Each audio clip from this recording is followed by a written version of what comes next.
Hello everyone, welcome back to channel PCMB Digital Gurukul. Friends, today I am going to discuss with you a very important matter about mop-up round of Rajasthan counseling.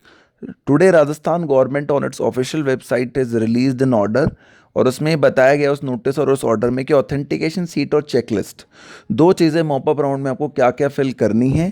इन सब चीज़ों को fill करने के लिए जो भी documents चाहिए आप अपने मॉपअप राउंड के लिए ज़रूर लेके जाएं कल के दिन पर, और ये आप पूरा ध्यान से देख भी लें वहाँ पर जाके आपको, ताकि कन्फ्यूजन ना हो कि किस कॉलम में क्या फिल करना है।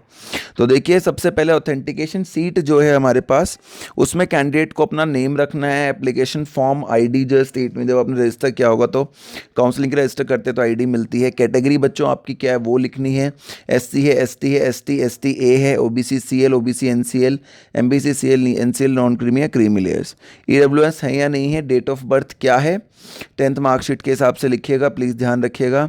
नीट स्कोर क्या है और नीट परसेंटाइल क्या है। स्टेट मॉपअप राउंड में मेरिट लिस्ट में आपका क्या नंबर था, जैसे मैंने कल ही वीडियो डाली थी नीट लेटेस्ट अपडेट्स में, आप देख सकते हैं, वहाँ पे आपको पता चल जाएगा कि किस राउंड मेरिट तक के कब आपको बुलाया गया है, तो आपका उसके बीच में नंबर हो तो जाइएगा। क्लास 10+2 परसेंटाइल जो परसेंटेज कैलकुलेशन है वो आपको फिजिक्स केमिस्ट्री बायोलॉजी की टोटल बतानी है, मार्क्स ऑब्टेन्ड बताने हैं, पास इन इंग्लिश येस और नो बताना है, percentile in class 2 in science subjects up to 2 decimal places, यानी कि 2 डेसिमल प्लेसेस यानी कि जैसे मान लीजिए 76.6 मत लिखिएगा, कम से कम 6 ज़रूर लिखिएगा आगे, यानी कि डेसिमल के बाद 2 प्लेस कम से कम होने चाहिए। क्लास 10+2 को जो पास किया आपने, कोई सप्लीमेंट्री एग्जाम भी था साथ में या नहीं था वो भी आप बता सकते हैं। कोई भी कैंडिडेट को अलाउड नहीं किया जाएगा जिसके पास जो उमरानी नीट की जो क्वालिफिकेशन है कि 10+2 आपकी बोर्ड से ज़रूर पास होना चाहिए, जिसके अंदर फिजिक्स केमिस्ट्री बायोलॉजी होना ही चाहिए, ठीक है। और साथ ही में मैथमेटिक्स इलेक्टिव सब्जेक्ट हो तो कोई दिक्कत नहीं है, इंग्लिश ज़रूर से ज़रूर होनी चाहिए। Candidate who pass from open school shall not be eligible for national cum entrance test, ठीक है, ओपन स्कूल वाले कैंडिडेट्स को अलाउड नहीं किया जाएगा। The candidates who pass 10+2 level with biology as additional subject, वो भी एमबीबीएस एंट्रेंस एग्जाम के लिए एलिजिबल हैं। ये हाई कोर्ट का ऑनरेबल हाई कोर्ट का ऑर्डर था, इसलिए अलाउड है, ठीक है। तो ये आपके पास बात ये सारी हम जानते ही हैं, इसमें बहुत ज़्यादा कुछ बताने के लिए नहीं है।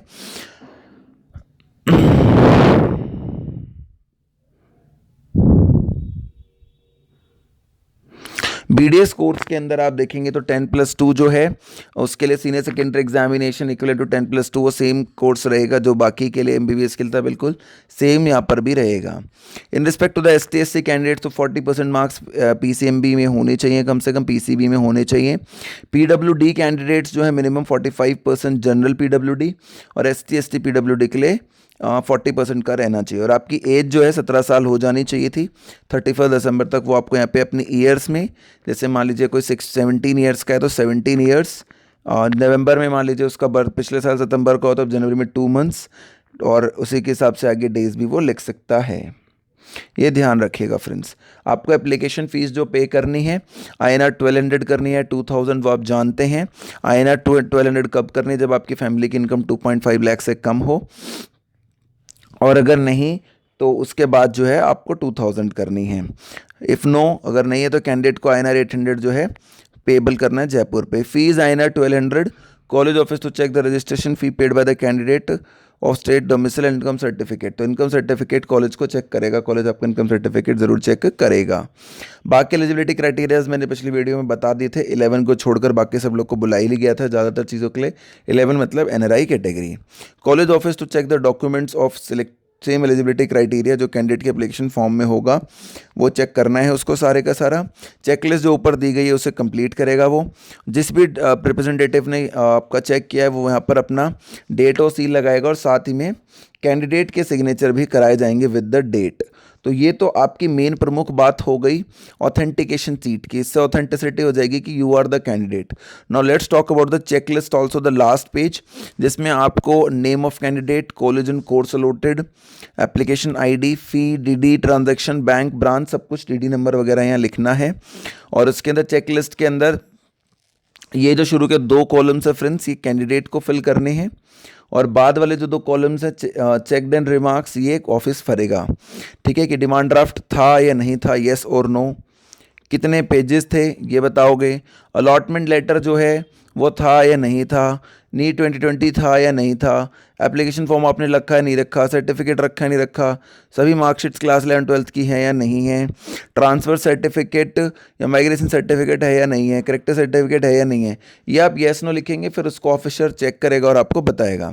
फ़ोटो आईडी है या नहीं है, 4 पासपोर्ट 5 जो एप्लीकेशन फॉर्म में बिल्कुल वैसी फ़ोटो होनी चाहिए, document related to SAB SAAG ये होना चाहिए अगर आप इस कैटेगरी में हैं तो, डिफेंस एंड पैरामिलिट्री फॉर्म्स के जो पर्टेनिंग टू प्री फिल्ड सब कैटेगरी वो होना चाहिए, domicile of Rajasthan, address proof of parents NRI के केस में, ओरिजिनल डॉक्यूमेंट का undertaking pro forma, proof regarding family income, जो भी आप करेंगे वो सारी चीज़ें आपको लेके जानी है।